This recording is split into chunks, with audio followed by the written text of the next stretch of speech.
Promise that you sing about me forever. Promise that you sing about me forever. Promise that you sing about me forever.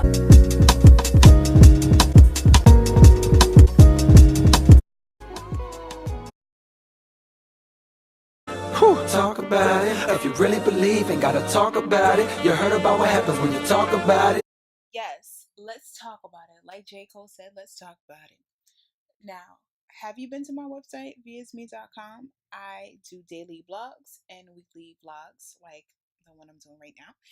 And my vlogs are bomb. If I do say so myself. So please check them out at www.vieisme.com. www.vieisme.com.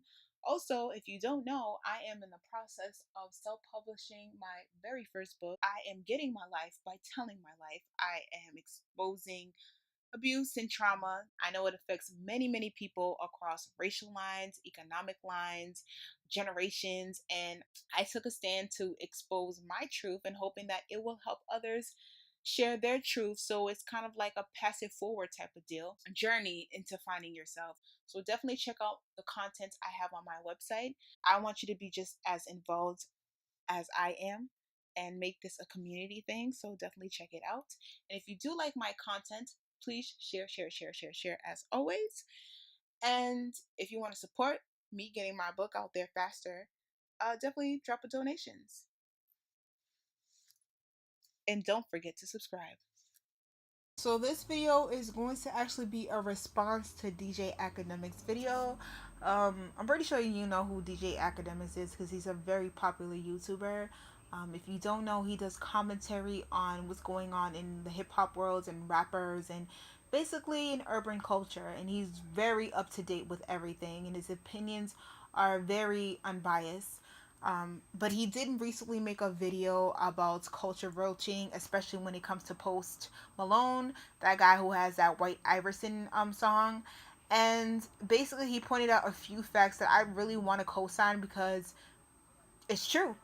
Basically, his point was Post Malone wanted to jump on the, hip hop wave to get put on because initially he was making country, pop, rock songs, but he didn't get that vibe. He wasn't getting that attention. Soon as he put Post Malone, he got the braids, kind of got the grills, was having that, Drake ish moment.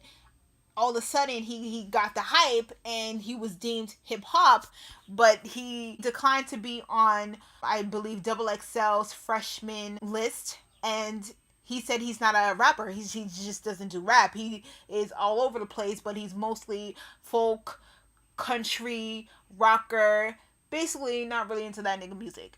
And DJ Academics took offense to it, and I definitely, well, truthfully told, I really care for Post Malone. I wasn't really checking for him. Just the music came out and people were hyping it up, so I was like, okay, let me check it out. But I mean, he did get put on for the fact that he was able to make a hip hop like song. Now he gets dubbed this hip hop title. He's like, nah, I'm good. I want the status. I want the prestige. I want the recognition. I want all that, the flattery, the admiration, but I want to transfer it to another genre, and that's not how it works. It's like being a hip hop head making country music. I'm not saying it's not possible, but you can't take your hip hop fan base and now all of a sudden talk about moonshine. It's not happening. So a lot of people feel like he's just, going with the wave. He's a culture vulture. He's just jockeying whatever is popular. And hip hop has been popular for about 25 years now. And he was able to slip and slide in it, but he doesn't want to be committed to it. And these are a few points I want to make in this video. And this is, to me, it's kind of like Justin Bieber. Like, I've never been a Justin Bieber fan. I don't really have anything against him, except the fact that he was caught using his whole nigger jokes. And he had his, comrades of Negroes to come surround him, just like when Hillary Clinton and all these other white politicians who say slick things about black people, they get these old civil rights leaders to crowd around them to verify that they're not that racist. It was just a misunderstanding. Justin Bieber was able to get his bands of Negroes to surround him and be like, oh, he's with Usher, and oh, what about his little friend Twist? He's not really racist because he's down. He got tattoos, and he was seen with this black artist, so he's not racist because you can't be racist and have black friends. The whole term of I'm not racist, my best friend is black. That's the whole thing that we're trying to convey. And ever since that, I really wasn't effing with Justin Bieber. It wasn't like before that I was like, oh yeah, I have baby, baby, baby on my ringtone. It wasn't that, but it definitely made me be like, yeah, I'm not trusting or effing with this little kid. But it's the same thing with his song Sorry. It has that Caribbean flow to it. I didn't watch the video, but I saw a little clip of it, and there was no black girls in the video. So you want to have that Caribbean vibe, but you don't want to give respect, and you don't want to give kudos to where it actually comes from. You just want to jock it. And Mr. Vegas, who I love, love, love, love, love. Mr. Vegas been putting out bangers since the 90s. He came out and talked about it when he was talking about Drake. And I don't know if he necessarily knew about Justin Bieber and how other people are jocking that sound. But he was talking about, how people culture vulture from each other. And yes, Drake is half black and he's black, but why don't you give respect to the originators? Why don't you reach out to the originators?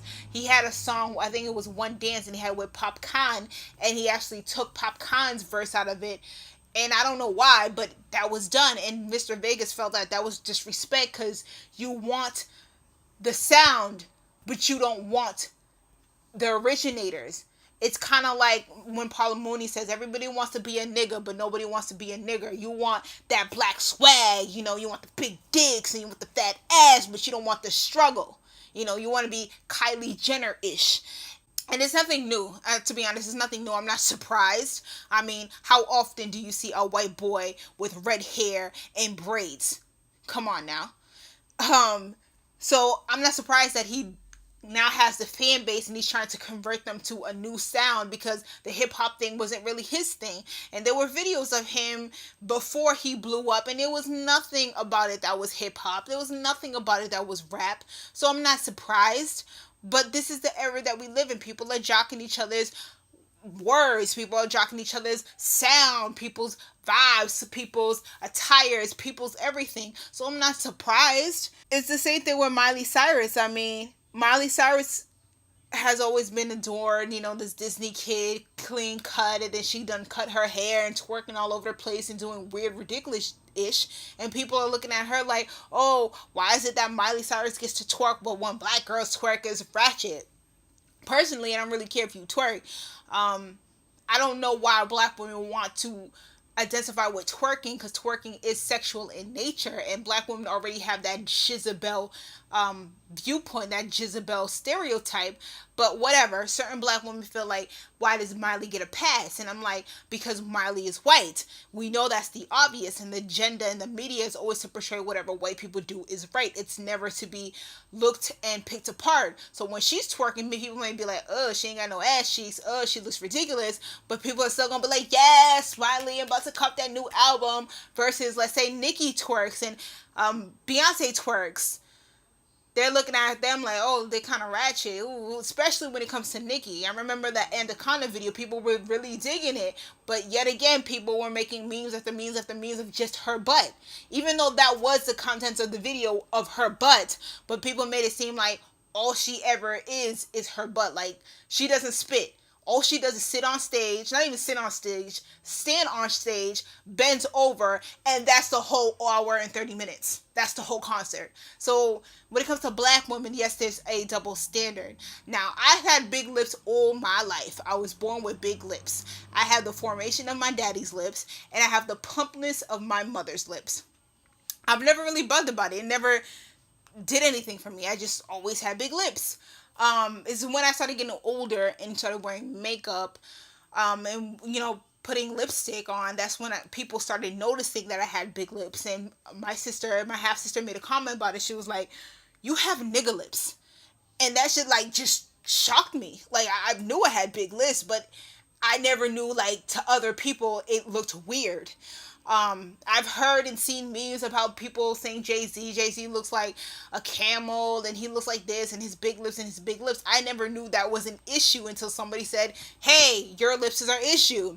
But when Kylie Jenner drew on her lips or got silicone on her lips or whatever the hell she did, people were like, oh my god, big lips. Oh, that's such an invention. I've never seen big lips before. I've never seen people with big lips before. And I'm like, do you not recognize there's like a continent full of big lipped people? But people act like it's a new thing. Why? Because a white girl did it. Just like people act like big butts is a new thing because her sister, another white girl, did it. People act like having cornrows is a new thing because her sister did it. So it's not new to me that when white people do things, people act like this shit is just new. It just invented. Like mini buns, which is Bantu knots. People have been wearing Bantu knots since ever. But because Marc Jacobs did it, all of a sudden people are acting like this shit is new. It's like when black people do it, people don't recognize it. They have blinders on. They have their blinders on. But when white people do it, it's like, oh my god, new fucking invention. Let's patent this shit down. And I don't know if it's because white people just have this ignorance where they don't see other people's cultures unless they can jock it or rename it, rebrand it, whatever, or they just don't see other people because they're so absorbed in their white privilege and their whiteness. I don't know. But when it comes to white people, they only recognize other people's cultures and beliefs and customs when there's a white person attached to it. So no, I'm not surprised.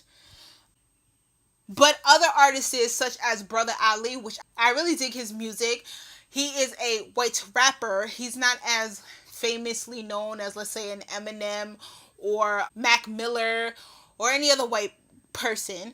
But he is white, and he's really white in a sense because he has albinism. But he's a great rapper. He's very profound. He's a deep thinker. I would say he's kind of on a J. Cole flow because it has meaning. He's not like turned up trap rapper. But he doesn't get the same radio play, and I don't know if a lot of people know him like that, but I enjoy his music. But he gives credit. He gives kudos. He gives homage that this is not his. He's not, even though he's albino and he was raised with black people, and I think his wife or his ex-wife is black, he understands that he just can't come in the mix, jock some shit, and then be like, oh, this is mine, I have no influences, like, I just was born into hip-hop, and it just happens to be that there's been countless of black rappers before me, and this black culture came out before I existed, but, you know, this is all me. That's the difference. I'm not surprised people are riding the wave of getting popular through blackness, but not giving blackness credit. This is nothing new, like I said. And we could even go to Iggy Azalea, you know, white girl from Australia. You know what really, really trips me out about her? It's not even the music. I don't really like her music. I don't hate her. I just wouldn't be like, an Iggy Azalea album, let me go buy this. It'd be like, move on. But what really trips me out is just the whole voice thing. Now, I'm a person who loves people that can do different voices. Like that black guy from SNL, I forgot his name, but he can do like every black guy on the planet. I'll probably add his name in the video. I love people who can do different voices. Ariana Grande, she can do different celebrity voices. I love that. How do you go from hopping around with kangaroos, aye mate, and then turn around for stuff from the realist? It just trips me up because I know it's a fucking force, and everybody knows it's a fucking force, especially when you're having interviews and you're talking in your Australian accent because that is who you are, but when you're on the mic you have a different voice. That trips me up, and that seems so fake, and that's why a lot of hip-hop heads didn't like her. Not necessarily because she's white, not necessarily because she has injections in her butt. It's for the fact that her fakeness was so unconsumable where people were like, look, get this chick off my screen. It just was. And she was biting people's flows. She would like bit like a whole verse from Kendrick Lamar, and people exposed that. Like, she really had no talent where she could go into a cipher and hold her own. I mean, if you ain't gonna use your authentic voice, how people are really gonna say that you have talent? Like, if I can't even vibe with you just with you talking, I pretty much can't vibe with you when you're rapping. Come on now. And but like I said, this jockeying on blackness to be marketed, it's nothing new to me. It's not. You know, it's Vanilla Ice has done that. Even though I don't know much about Vanilla Ice, I'm not gonna play with you. I'm not gonna front on you, but a lot of people were pissed off when he came with Ice Ice Baby. People felt like he was just biting hip hop to get put on. And Marky Mark with, what's it, Funky Bunch, he was doing the yo yo yo in the hood thing when it was convenient for him, and then he turned into an actor. A lot of people use that hood black thing to get publicity, and then they turn it into something else, you know. And then sometimes you find out they have racist tendencies and whatnot.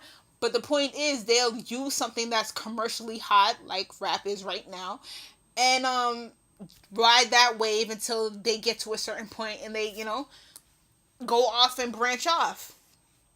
And I know people could be like, well, what about Will Smith? Will Smith started off as a rapper, now he's an actor, but Will Smith is black.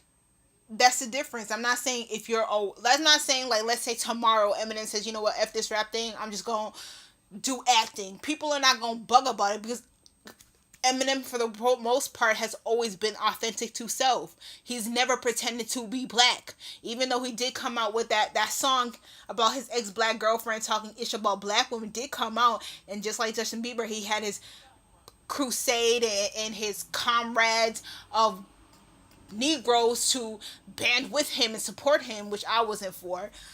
Definitely just knocked a few titles down, knowing that that's how you really feel about black chicks. But anyways, that's neither here nor there.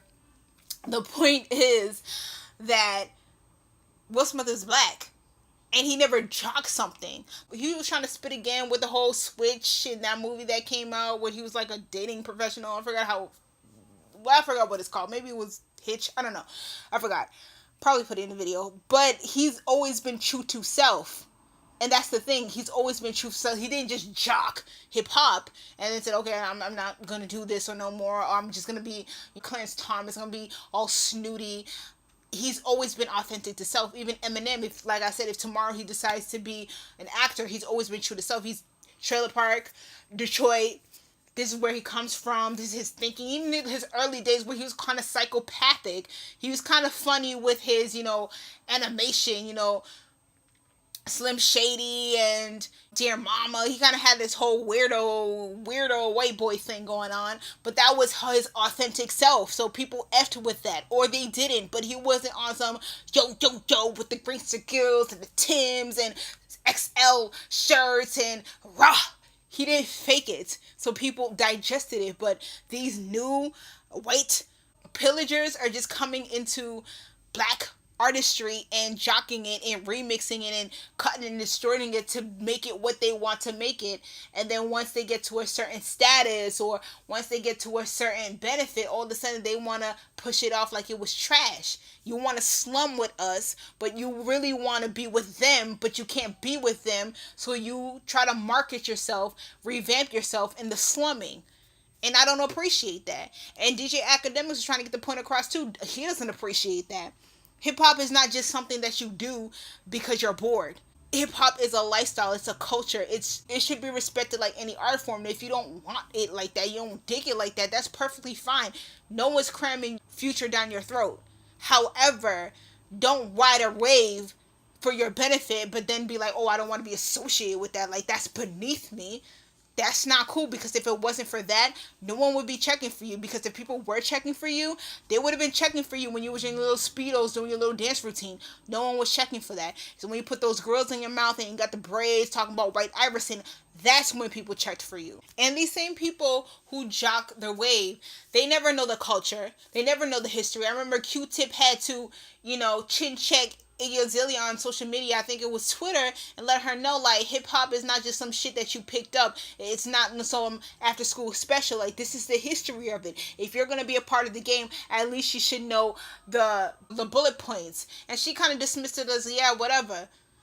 And that made people dislike her even more, that you would try to get into the culture, but you don't even know it, and you don't even care to know it. At least you could have faked the enthusiasm, like, oh, thanks, Q-Tip, for letting me know. Now you enlightened me. She was just like, oh, okay. Not really.